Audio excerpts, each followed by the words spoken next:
Bonjour à tous, hello everyone. I'm Roland Massenet. I'm really happy to welcome author Ngoc Nguyen today. Hello, Ngoc. Hi. Hello, Roland. Thanks so much for having me.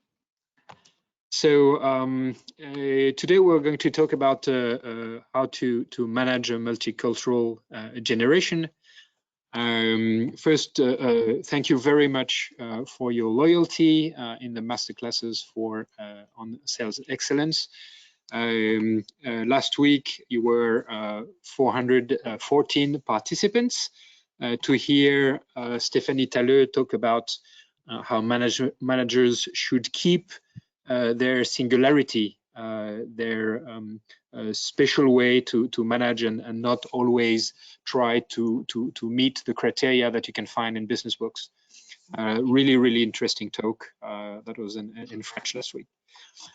So this week we are going to talk about a fantastic subject. Just before that, I'd like to say that the masterclasses on sales excellence are sponsored by Incenteever. Incenteever is bridging the gap between the mobile apps that we have to engage ourselves in challenges like running a marathon or learning a new language, and the tools that are available for managers to coach their team that are mainly email and Excel files. And so Incenteever is the change enablement platform to drive growth on 5 main functionalities: onboard, train, engage, evaluate, and coach your team. All that in a single mobile app connected to your ecosystem. And we work in about 20 countries. We're available in 9 languages across industries. So thank you again, everyone, for being with us today. I'm really happy to be here with Ngoc. Ngoc has a fantastic career, and recently she was at Incenteever as a key account manager and customer success manager. But maybe Pablo, you can draw us the portrait of Ngoc before we move into the conversation. Sure. So hi, everyone. So I'm part of the editorial team, and I'm going to introduce you to Ngoc. So Ngoc, we wonder where you get all this energy from. You are almost on every front. So as a Georgetown University in HEC Paris graduate, you have lived for many years in all of 4 corners of the world, notably in the US, Vietnam, and Spain, and have worked in many different fields, particularly in research, marketing, and business development. For the last 15 months, you have been part of the Incenteever family as a customer success manager, and during the lockdown, you've successfully found time to write your very own book, Weird Culture Kids. To do so, it took you a year and a half, over 100 interviews, passion, dozens of coffee, and a lot of sleepless nights, we assume. As you mentioned, your goal of the book is to share with everyone bits and pieces of different culture that you were born into, that you encountered with, and that you consciously choose as part of your identity, as opposed to the one that society and history have imposed on yourself based on the nation-state paradigm that we all inherited from our ancestors and through the course of history and politics. The book is presented to the audience as an alternation between your own stories and similar ones of those around you. As of now, you have left the adventure in France to potentially set up in Greece in order to write your second book, Between the Sea and the Sun. Thank you very much, Pablo. Thank you very much, Pablo. Are you aligned with the description of Pablo, Ngoc? I think I'm very flattered. I'm extremely flattered by that description. So thanks very much. I'm quite aligned, as in the sense where I've been moving around quite a bit, doing many different things, trying to figure out what exactly is the most fitting kind of whether it's a career or like a passion of mine. So yeah, I would say so. Thank you very much, Pablo, for the introduction. So Ngoc, what is the definition of a weird culture kid for you? Yes, absolutely. So a weird culture kid for me is a person like myself who does not fit into any kind of one specific traditional or cultural standards, you know, and who creates his or her own weird culture to give him or herself a sense of belonging and a sense of identity. So the way that that the weird culture is created is very straightforward. The person takes bits and pieces of the different traditional and nation state cultures previously experienced while growing up, and he or she mixes everything together and create kind of this customized culture to give herself or himself a home, right? And yeah, the reason why I call it weird culture, it's because it's a customized culture. So it doesn't sometimes, most of the time actually, I don't think it fits into anybody's kind of definition of what a culture should be, and so that's why it's weird. But for me, I just want to state it out because I've had a lot of people giving me feedback regarding the term weird culture. For me, the term weird has a very positive connotation. It's more of like, oh, embrace your authenticity, yeah, and be yourself. So yeah, that's the definition of it. So between weird culture and weird kid, is it an autobiography or is it an essay? It's a memoir, I would say. It's a memoir about a very specific moments of my life, where in the book I start from my first memories when I was around maybe 3 or 4, so like my first days at school, in the French school in Vietnam, all the way up to when I was 15, 16. For my first move, when I actually moved from Vietnam to the United States, and where I changed the system, coming from a French system, well, French educational system in Vietnam, moving into a very purely American one. So yeah. And so what is very interesting in your book is that you interviewed a lot of people. How did you select them? Yes, so as Pablo mentioned, for the book, I actually interviewed 109 people to be exact, and unfortunately, I can only put 10 people in the book to give you the whole story. Essentially, so in terms of formats, my stories, the book's red thread, right, and then I intersperse with it the different interviews of the people that I've met along the way, and as I've actually interviewed more than 100 people, and I realized I can never kind of fit everybody's interviews within the book. I went back to my publisher in the States and tried to pitch a different project and tried to explain to him, you know what, I've known my story my whole life, so I don't even want to write it anymore. How about we make it a collection of 100 or as many interviews as possible of all of these different portraits, right? And my publisher unfortunately decided that was not a good idea, that he wants to stay with my story as the red thread and then interspersed with the different interviews. So actually with my editor, we worked very hard to choose the 10 ones that we include in the book. And logically, I selected the interviews I did with the people that I actually know, that grew up with me, and friends and families. Yeah, so that's how those interviews were chosen. Okay, so on a general level, multiculturalism, is it a plus? Is it a challenge for a young kid or a young student, a young professional that's entering its professional life? Generally speaking, and I believe, and I can only speak, of course, through my own experiences, I think that multiculturalism is a huge plus. I think it took me a long time to actually realize that, right? As I was growing up, it was more confusing than anything else. But now, as a grown up, entering and have been working for a few years now, I think multiculturalism is indeed a huge plus for many different reasons. First of all, I think that multiculturalism in terms of creativity and innovation, I think it's the best way to kind of push your limits, right? Because I can only imagine if you're working in an environment where everybody resembles you, studied like you, comes from the exact same background, there's much less challenges or much less kind of exchanges of ideas and trying to teach one another how to perceive the world differently. So I think that's one huge plus. A second huge plus that I find in multiculturalism is definitely the scalability, right? If you have people coming from many different cultures coming together to work in a project, regardless of what project it is, whether it's a service, whether it's product that you're trying to sell, with a multicultural team, 100% you reach many more kind of populations, many more corners of the world. So yeah, so I think those are like the big pluses, professionally speaking, for multiculturalism. There are, of course, to any kind of stories, right? I think there are pluses, there are pros and cons, there are pluses and minuses. So I think in terms of difficulties, there are also a lot of difficulties in working with multiculturalism, multicultural teams or multicultural environments. I think mostly, first and foremost, from my own experiences, I think the biggest difficulty is definitely communication. And I learned this the very hard way. As you know, I'm Vietnamese, my parents are Vietnamese, I was raised in a Vietnamese household, but most of my experiences are in the Western world, right? Whether it's in the States or in France.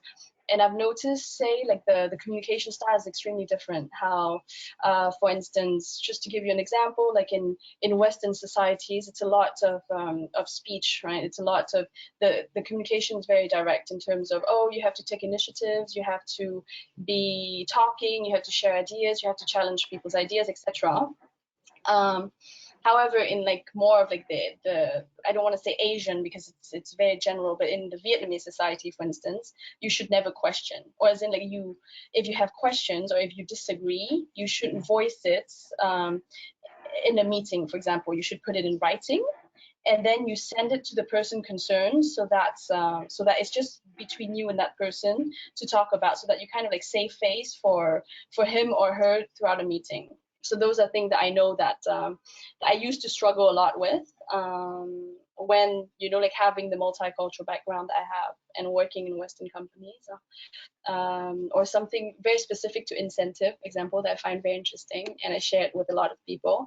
How in Incentive we it's an environment where we praise people a lot, right? You give kudos to the team, to individuals when somebody's doing a great job.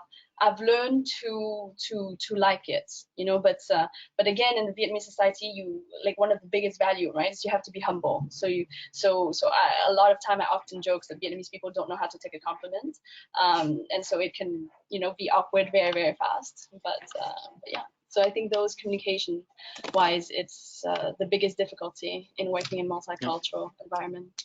Yeah. So what would be your advice to a multicultural young professional? I don't know if I'm most qualified to give advice, but through my own experiences, I think definitely learn yourself, like learn more about yourself. You know, I think it's very important to kind of with people with multicultural backgrounds to get confused at times. I think it's very important to kind of sit down. I know my way of processing things is to write down, you know, like different lists, trying to analyze. I'm very analytical, so I do that a lot on myself. I try to ask myself, oh, what are my ways of communicating, and how do I teach other people that that's my way of communicating, and my, you know, like what are the points that I can actually compromise and learning to adapt, and what are the elements that I refuse to adapt because that's just my communication style. I think that's a very important exercise to that everyone actually should be doing, and yeah, so that would be one advice I give to young professionals. Yeah. So adapt and stay yourself, right? Yeah. To really see what can you compromise and what you can't, you know. Yeah. How did your parents dealt with the multicultural environment, this multi-identity context? Yeah, they're still dealing with it. It's very interesting that you asked me that question, simply because my parents, I jokingly call them Cold War kids a lot of the time, because they were raised throughout the Cold War, and, you know, like this whole phenomenon of globalization arrived on a rather late stage for them, whereas I grew up in it. And to give everybody a bit of context, they were educated in Hanoi in Vietnam, and then they moved to Moscow, Russia, to be educated there, where they did their university days and PhDs. And when they had my older brother and myself, they sent us to the ironically, they sent us to the International French School in Hanoi, and then furthermore, it sent us to the United States for boarding school and university. So you can imagine that the way we see this question of identity is extremely different. My parents are adamant believers that that identity and belonging is only transferred through blood, right? So for them, and they would say it over and over and over again, they remind me constantly ever since a very young age that I'm Vietnamese, right? Because I have, to their definition, like only Vietnamese blood, was because I was raised in a more Western kind of environment. I tend to believe that identity is something that you create, right? Something that you, like I've explained in the definition of weird culture kids, it's something that you built up to, that you take bits and pieces of the many different cultures and elements that you find in your life, and you build up that identity. And it's something that I share a lot with my parents, for instance, when I was younger and I wanted to be French, because I felt very French, because I adhered to the French values and principles. And until today, it's a debate that we have at home, you know, where they would remind me, Ngoc, you're not French, and regardless of what happens. And because a lot of time I'd be like, hi, I'm Vietnamese, but, and then I explain why do I feel, you know, a bit French, a bit American, and yeah, so they're still dealing with it, and I think they will forever deal with it. But we're witnessing nowadays the rise of Asian hate. How do you see the recent events? How do you perceive that? What's your take on this? Well, of course, unfortunately, it is the case. Given it's been going on for a while now, ever since the COVID outbreak of last year, and I think it's something that is experienced extremely quite predominantly in the States, but also in Europe. I mean, it's heartbreaking, right? In the first place, I think, and it brings, actually, it's interesting that you asked me this question right after my parents' question, because just to tie back to my answer earlier, I recently had a debate with my parents, because it usually turns into debates, all of our discussions about identity once again, and I think my parents raised a very interesting point, because they were telling me, you know, Ngoc, maybe you feel like you belong to French society, maybe you feel like part of your identity is French, but given the rise of Asian hate, of this like yeah, just this hatred towards Asians, right? Like recently, that movement, for lack of better words, just shows that your sense of belonging in any Western society is forever conditional, right? Because there is a condition to your feeling of belonging. And they were raising, I think it's a very interesting point where they're saying, you know, as long as you're the model minority and you work hard and you pay your taxes and you do good, then you're accepted, right? And once there's some kind of events that happens like this, not only are you in danger, but also like you have to question your identity. Like, do you belong somewhere where like such movements is rising more and more lately? And ever since, as you know, like I'm currently back in Vietnam, and it's something that I feel too, that it's cooking in here, where I'm like, whoa, like I'm in a country where I'm the majority, you know, and like the power balance is completely different, where I'm like, oh, okay, like I don't have the fear of like, oh, like one day that Asian person who got hit on the street could be me. No, I don't have that anymore, you know, because I'm in a country where I'm the majority. So there's a lot to be commenting about it. I think it's heartbreaking. I think it's a huge problem that could potentially be solved in education, and better education for everyone, because I think this problem comes from ignorance, but then that's just my own opinion. And yeah. For you, what is a multicultural identity? How do you combine different cultural backgrounds in forming your own self, your own identity? Well, I think it's pretty straightforward. You know, you go through different cultures, you live through different events, you pick up the ways and the perceptions that different cultures have on others and in the world. And then from there, for you to form a kind of multicultural identity, I think you have to, most people with multicultural background, I believe, they don't really choose it, right? It happened to them, and they have like this baggage of a lot of different cultures. and then you don't necessarily choose, but you adapt, right? You adapt as in, like, say, I know growing up I have a lot of different questions, very conflicting elements in my head, where, you know, at home I'm not supposed to wear my shoes indoors, and at my French friend's house I'm supposed to wear my shoes indoors. So I'm like, okay, which one's better? I don't know, you know, or maybe better is not a word to, it's not the right comparison, you know. It's just the French people do like this and Vietnamese people do like that, and it's okay. And, you know, like, if I'm in the French person's home, I adapt, and vice versa, right? But those are like the easier questions. There are bigger questions, more existentialist questions, I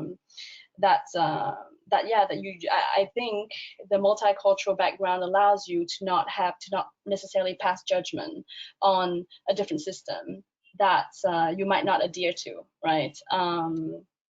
Yeah. So I think you take bits and pieces of all different cultures, and you try to make it work according to the context in which you find yourself in, according to the norms of where you are based in, and you do your best. So Ngoc, you are currently in quarantine in a hotel room for another 2 weeks. Do you wear your shoes in your room, or do you left your shoes to the entrance of the room? No, I have to wear my shoes because I cannot open that door. See that door over there? It's only open from the outside and not from the inside. It's kind of crazy. Really? Yeah. So I'm stuck here. So how do you manage both those identities and stay healthy? Avoiding your mind and your personality to be dispersed across too many fields. Yeah, it's something that, like, it took me a while to actually got here, I think, because as you said, like, there's just so much going on, and you just never, because I was growing up, I thought that I had to choose, right? I thought that there's one way to do, there's one right way, and I think the most healthy way is just to accept yourself and to accept the fact that there is no right or wrong, right? No better or worse. There's just different ways, and depending on the perception that you bring to the table, the way that you see the problem or the issue or your world, then you learn different ways to kind of adapt to it. But I don't think that, I think the most healthy kind of way for me to deal, for lack of better words, with this multicultural background is definitely to accept myself, and to come to realization that there's no better or worse, you know. It's just what it is, and you get to choose. Because I think as a child, a lot of time, not that I got peer pressured, but I was taught to believe that there is a right way, right? As in, like, I would think a lot about the different educational systems that I went through, where I was taught that this, I don't know, like, political regime is the best political regime versus a different one, right? And it's not necessarily the case, because you see ups and downs, you see pros and cons in every kind of political regime. And this example could be used in any other kind of smaller things, right? And to finally accept that there's just many different ways to do things, and, you know, you decide which one is it that fits most with your personality, and then you go and you live there. Yeah. So now let's take the view of a manager. Responsible for a team or for a whole organization. A lot of our viewers today are in leadership roles. What advice would you give them in addressing a multicultural setting with people coming from different backgrounds, with different values, with different habits, sometimes having a hard time negotiating with each other, or just working with each other? What would be your piece of advice on helping manager better tackle the multicultural environment? Yeah, definitely. I think get educated on the theme, you know, like, learn about, like, get curious. I would say get curious about where the different members, what are the backgrounds of the different members of your team, you know. Try to understand their different ways of communicating, like the example earlier that I gave you, where I feel like I know that I'm not too much about speech, because that's just the background that I'm from, where I don't communicate as clearly and loudly during meetings, but I do a lot via writing to capture catch that and to understand that, oh, okay, like that's not necessarily a sign of, you know, like whether like it's timidity or like to not kind of put judgment of value on it, but just to accept that, oh, that's the way that it's communicated, that the person communicates. Try to understand the communication system, and yeah, and you know, like create probably like an environment, a very kind environment where people feel good enough to really communicate with their own way and their own style. I think that's very important. Yeah, for sure. How did you learn about managing in a different in a multicultural environment? How do you get curious, but some people are put in positions where they very quickly need to manage people coming from 4, 5, 6 different countries, background. How do you learn from that? And how do you get up to speed quickly?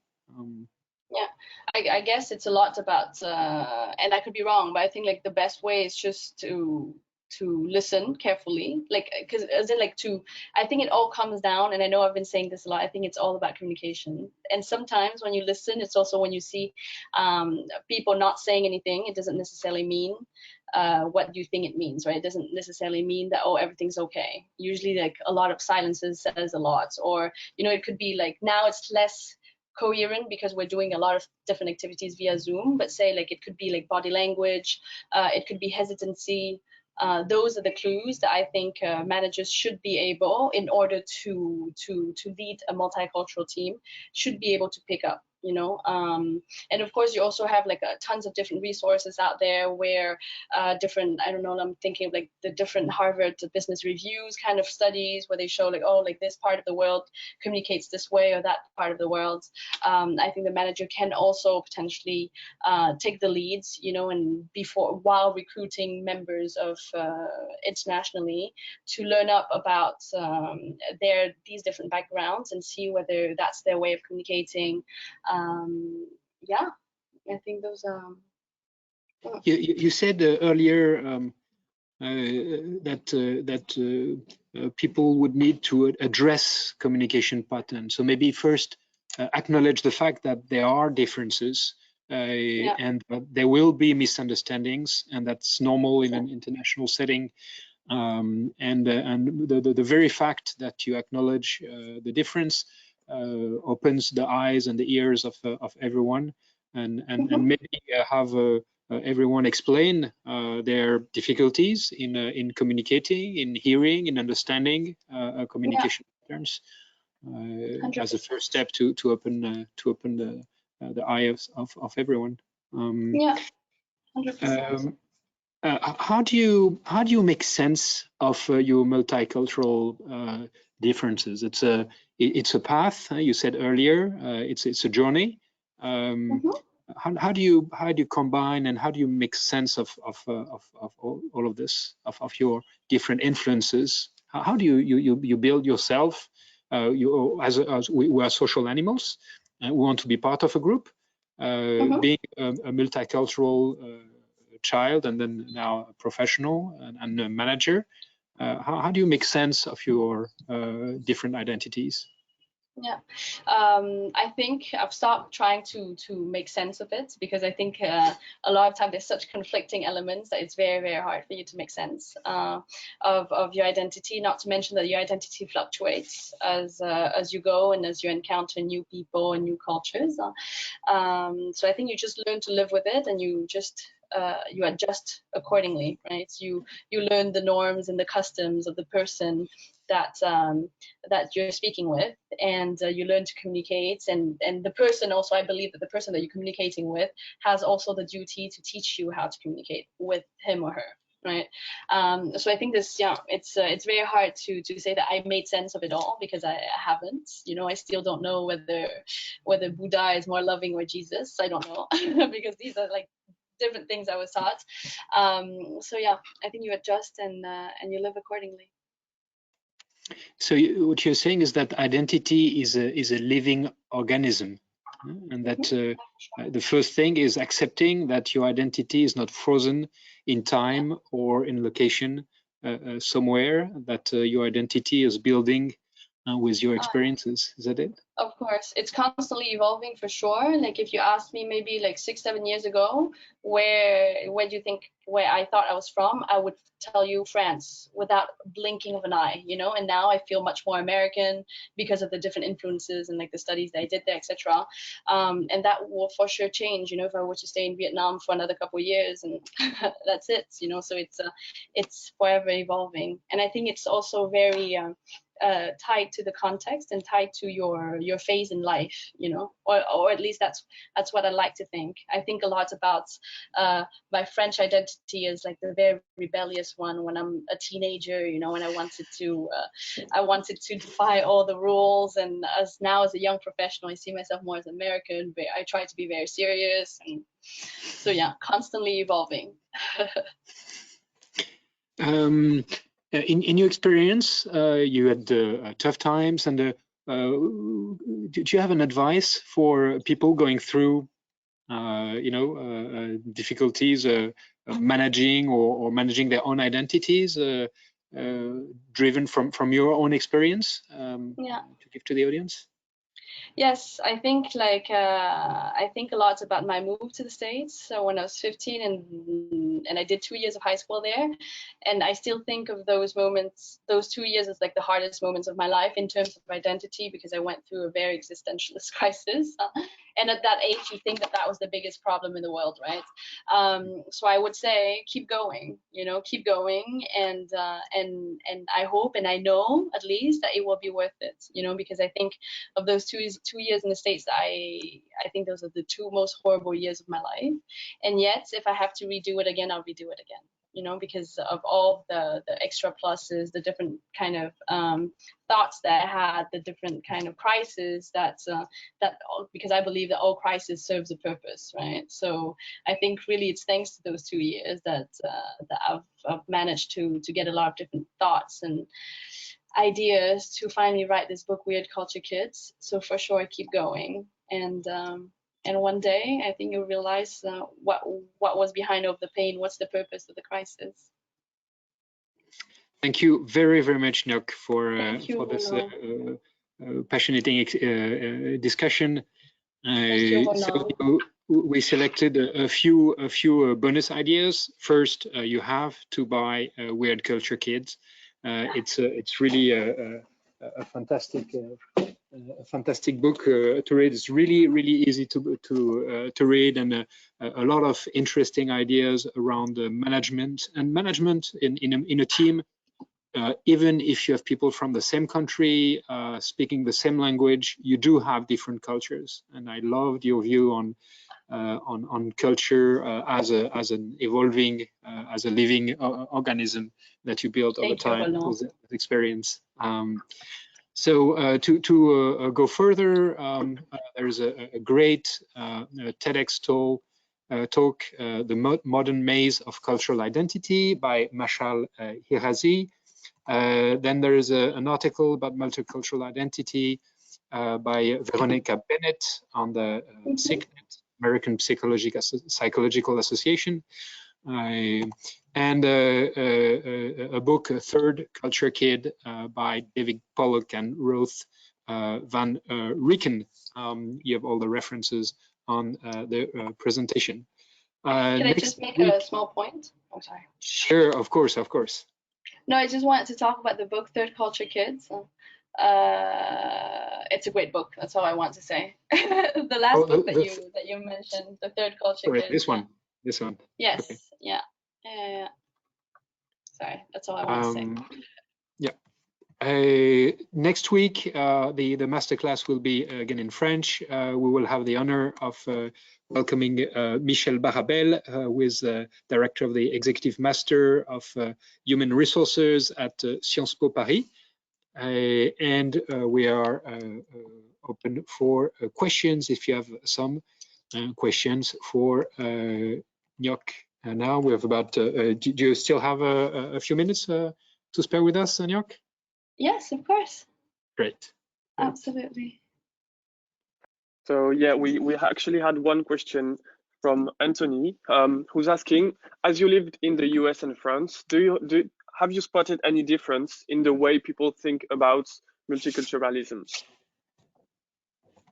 Yes, I think that's an excellent question. Thank you very much for the question. Of course, there is a huge difference.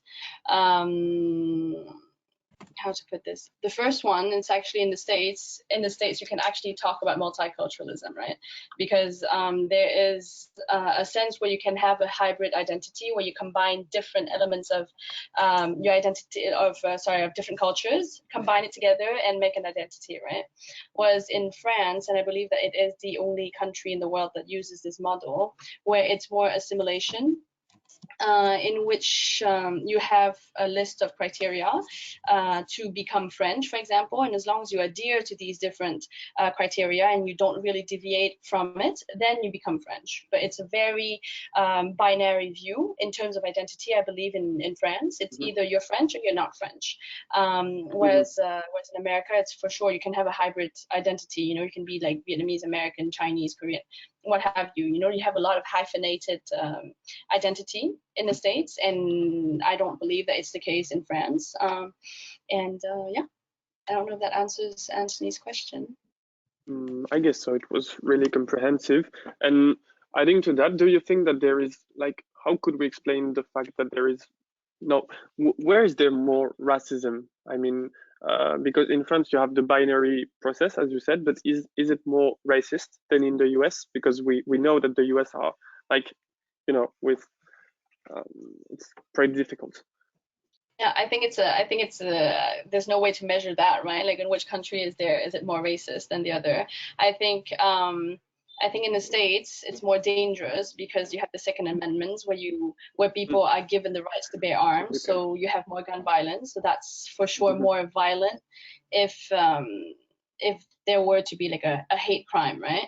But I think, say for instance, if you compare the two systems, and again, this is just my personal belief, that in the States, because you are allowed the concept of race, and you have a concept of race, right? You know how many percentage of the American population is made up of Asian, of African American, of Caucasian, whereas you don't have the same system here in France. So I think that in France, say as a minority, I will not be able to defend myself, legally speaking, should I suspect that there's a hate crime, you know, or should I, because I won't have the statistics to kind of back me up.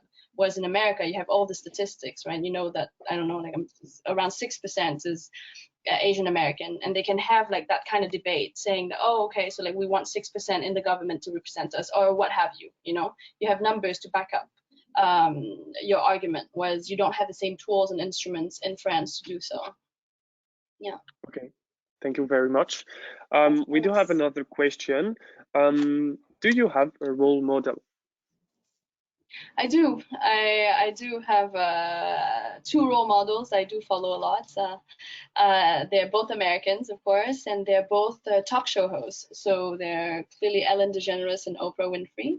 I think I admire them so much, and they're my role models because they're both parts of minority groups in the States, and they manage to have their own huge platform where they lend their voices to other people who do not have the same means and who do not have the same kind of access. So I think that they're great role models, and I'd love to see you know, like the same a third person, an Asian person who does you know, who would be like the Asian Oprah, the Asian Ellen DeGeneres, because I think representation is very, very important. All right, thank you.